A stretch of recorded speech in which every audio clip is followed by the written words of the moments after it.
Okay, so you guys know that sometimes I get out of Cookville, and I know the name of the page is Cookville Food and Restaurant Reviews, but I was down here in McMinnville today for some business, and I happened to come across this food truck.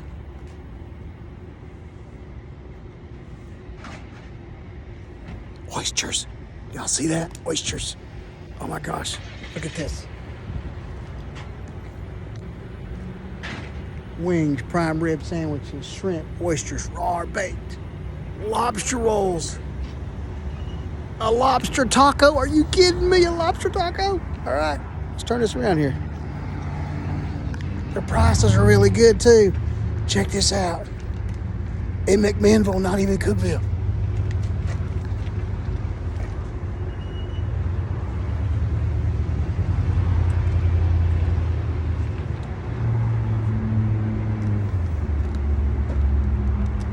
$8.99 for lobster roll. $3.50 for an extra scoop. Wow.